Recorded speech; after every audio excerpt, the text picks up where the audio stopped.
Hello friends, welcome জানাচ্ছি আমার YouTube channel. সবাইকে চলে এসেছি আপনাদের জন্য আরও একটা নতুন ভিডিও নিয়ে। সবাইকে জানাচ্ছি গুড মর্নিং। এবং এখন কিন্তু বর্ষণমুখর সকালবেলা, এখন আমরা অন্তত ভিডিও করছি সে সময় কিন্তু বৃষ্টি হচ্ছে, এবং তাই ভিডিও যদি সাউন্ডে কোনো প্রবলেম হয় তাই ক্ষমা প্রার্থনা করে নিচ্ছি আগে থেকেই। আজকের থেকে কিন্তু এই বর্ষণমুখর দিনেই কিন্তু গরমের ছুটি পড়ে গেছে, অর্থাৎ যেখানে বাইরে বৃষ্টি পড়ে গেছে, বৃষ্টি শুরু হয়ে গেছে, মুষলধারে বৃষ্টি হচ্ছে, তার মধ্যে আমাদের রাজ্যে আজকের থেকেই শুরু হয়ে গেল পূর্ব পরিকল্পিত গরমের ছুটি।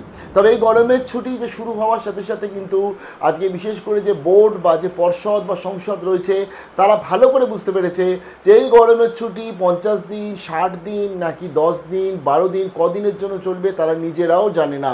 কারণ যতক্ষণ অবধি ওপর মহল থেকে কোনো নোটিফিকেশান আসছে তার আগে কিন্তু কোনো রকম কোনো ডিসিশনও নেওয়া হবে না যে স্কুল কবে খুলবে। তবে স্কুল কবে খুলবে তার কি আপডেট আসছে নিশ্চয়ই শেয়ার করব, বাট তার আগে শেয়ার করি যেটা আমি অলরেডি অনেকদিন আগেই বলেছিলাম যে এরকম গরমের ছুটি যেহেতু পড়ে যাচ্ছে এবং এত তাড়াতাড়ি আর্লি প্রিপোন পড়ছে, তাই অনলাইন ক্লাস কিন্তু অনেক জায়গায় চালু হবে। সরকারি স্কুলে চালু তো হবেই, বেসরকারি স্কুলেও চালু হবে, এবং সেরকম মতন কিন্তু নোটিফিকেশান চলে আসছে পরপর।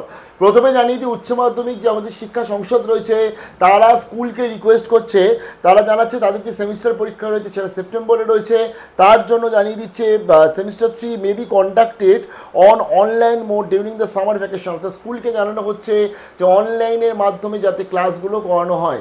এবং এটা শুধুমাত্র আজকে বিশেষ করে উচ্চ মাধ্যমিকের এখন যে সিচুয়েশানে রয়েছে সেই ক্ষেত্রে যারা জানে যে চারদিকে তারা বিভিন্ন ক্রিটিসিজম পাবে এই স্কুল বন্ধ করা, বিশেষ করে উচ্চ মাধ্যমিকের জন্য, তাই জন্য কিন্তু তারা তাদের তরফ থেকে পদক্ষেপ নিয়েছে। কিন্তু উচ্চ মাধ্যমিকের আজকে যে সিচুয়েশান, মাধ্যমিকেরও সেম সিচুয়েশান, অর্থাৎ 2026 সালে মাধ্যমিক দেবে, সবেমাত্র তারা মাধ্যমিকের জন্য পড়াশোনা শুরু করেছে।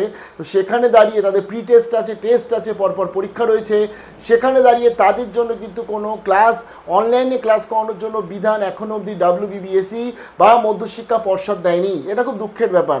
কিন্তু স্কুলরা পিছিয়ে নেই, স্কুলরা বুঝে গেছে যে এরকম সিচুয়েশান লাস্ট ইয়ারও হয়েছিল, কিছু বছর ধরে দেখছি যে 10 দিনের ছুটির নাম করে 50-60 দিন ছুটি থাকে। তো স্কুল কিন্তু এখন দায়িত্ব সহকারে তারা অনলাইন ক্লাস করাচ্ছে। নট অনলি উচ্চ মাধ্যমিক, মাধ্যমিক এবং উচ্চ মাধ্যমিক, তাদের যাবতীয় যা যা ক্লাসেস রয়েছে। প্রাথমিকের এখনও অবধি কোনো ফাইনাল আপডেট নেই, কারণ প্রাথমিক তারা একদম ছোট খুদে বাচ্চা, তো তাদের পড়াশোনাটা যেটা হচ্ছে সেটা অতটাও প্রবলেম নয়, কারণ তাদের বাড়িতে পড়িয়ে দেবে তার বাবা মা। বাট গরমের ছুটিটা তাদের কাছে সত্যিই ঠিক আছে প্রয়োজন, তারা খেলাধুলা করতে পারবে, পড়াশোনা থেকে একটু বেরিয়ে তারা আনন্দ করতে পারবে। বাট যারা মাধ্যমিক স্কুলে পড়াশোনা করো, অর্থাৎ 5 to 10 পড়াশোনা করছো বা 11-12 পড়াশোনা করছো, তোমাদের কিন্তু যে সিলেবাস, তোমাদের যে পড়াশোনা সেটা অনেক অ্যাডভান্স লেভেল এখন কিন্তু হয়। তো সেই ক্ষেত্রে দাঁড়িয়ে স্কুলরা ডিসিশন নিচ্ছে যে শুধুমাত্র উচ্চ মাধ্যমিকের পড়াশোনা অনলাইনে নয়, অন্যান্য সাবজেক্টগুলো বা অন্যান্য যে ক্লাসগুলো তাদেরও কিন্তু অনলাইনে চালু হবে। যেমন আমি কিছু ডেটা শেয়ার করে দিচ্ছি, লাইক দমদম পার্কে কৃষ্ণপুর আদর্শ বিদ্যা মন্দিরে সেখানে জানানো হয়েছে যে সেখানে শুধুমাত্র উচ্চ মাধ্যমিক নয়, অন্যান্য যে ক্লাসগুলো আছে সেগুলোও কিন্তু অনলাইনেই চালু হয়ে যাচ্ছে। শুধুমাত্র দমদমের আপডেট না, আমাদের রাজ্যের অন্যান্য অনেক স্কুলে তারা কিন্তু উচ্চ মাধ্যমিকও নয়, মাধ্যমিক বা 7-8 বিশেষ করে এই স্টুডেন্টসদের অনলাইন ক্লাস চালু করে দিচ্ছে। প্রশ্ন এখানে একটাই, অনলাইন ক্লাসের নির্দেশিকা দিলে অনলাইন ক্লাস কি আদৌ হয়? কারণ এখানে বুঝতে হবে, আমরা এর আগেও দেখেছি যখন এরকম অনলাইন ক্লাস চালু করতো ব্যাপারটা অনেক হাসির দিকে চলে গেছিলো, কারণ অনেক স্টুডেন্টস ক্লাস অ্যাটেন্ড করতেই আসে না। টিচাররা নয়, একদম বোর্ডের সামনে দাঁড়িয়ে তারা পুরোপুরিভাবে তৈরি হয়ে অনলাইন ক্লাসের জন্য তারা প্রথমত তারা এই বিষয়ে রেডি থাকে না সবসময়, কিন্তু লকডাউনে আমরা শিখে গেছি। তো টিচাররা নয়, এই সামনে দাঁড়িয়ে তারা একদম ক্লাস করানোর জন্য রেডি, কিন্তু স্টুডেন্টস না থাকলে তাহলে ক্লাস কাকে করাবে?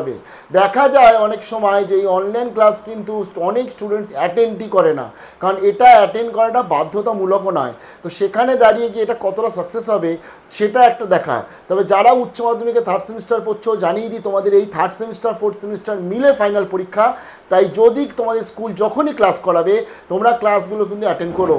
এবং আমাদের আমাদের রাজ্যের বাকি যে স্কুল রয়েছে তারা সামার প্রজেক্ট দিচ্ছে 1-2 করে, তার সাথে তারা কিন্তু অনলাইন ক্লাসেরও চিন্তাভাবনা করছে। তাই জন্যই অতি অবশ্যই অনলাইন ক্লাসের যখন নোটিফিকেশান চলে আসবে শেয়ার করো। প্রাথমিকের আসছে না, আবার মাধ্যমিক উচ্চ মাধ্যমিকে তো অনলাইন ক্লাস হচ্ছেই, এবং মাধ্যমিকের বেশিরভাগ স্কুলেই কিন্তু অনলাইন ক্লাস খুব তাড়াতাড়ি চালু হচ্ছে। এবার এটা বলে দিই, স্কুল কবে রিওপেন হবে এই নিয়ে কিন্তু কোনো ফাইনাল বক্তব্য বা বার্তা কিচ্ছু নেই এখন অবধি। এবং যেটা আমাদের এডুকেশন মিনিস্টার লাস্ট বলেছিল, আবহাওয়া দেখে তিনি স্কুল রিওপেন করবে। তো আলটিমেটলি আবহাওয়া তো যদি আজকালের মধ্যে ঠিক হয়ে যাচ্ছে বলে, সামনের সপ্তাহে যদি দেখছি আবহাওয়া ঠিক হয়ে যাচ্ছে বলে, তাহলে স্কুল স্কুল রিওপেন করবে না। তার কারণ স্কুল রিওপেন গরমের ছুটি একটা টাইম পিরিয়ড অবধি চলে। তো যা মোটামুটি বোঝা যাচ্ছে মে মাসের লাস্টের দিকে অর্থাৎ 23শে মে গরমের ছুটির পরবর্তীতে কিন্তু স্কুল রিওপেন হতে পারে। অর্থাৎ যেটা প্রিভিয়াস ডেট ছিল যে 11 দিনের ছুটিটা ছিল 12 টু 23শে মে, তার ফলে 23শে মে টার্গেট ধরেই কিন্তু আমরা সব এগোচ্ছি। পরবর্তী কি আপডেট আছে নিশ্চয়ই শেয়ার করবে, এবং সেই সময় যদি গরমের পরিমাণ খুব পরিমাণে বাড়ে তাহলে কিন্তু 23 তারিখ ওপেন হবে না, তাহলে সেই ধরতে গেলে আবার জুন মাসে কি আপডেট আছে নিশ্চয়ই শেয়ার করছি। স্টে টিউনড উইথ আরজিটে। অনলাইন ক্লাসের নোটিফিকেশন যখনই তোমার স্কুল থেকে দিচ্ছে তোমরা কিন্তু অতি অবশ্যই অ্যাটেন্ড করো নিজেদের জন্য, পড়াশোনার জন্য। ভালো থাকবে, বেস্ট অফ লাক।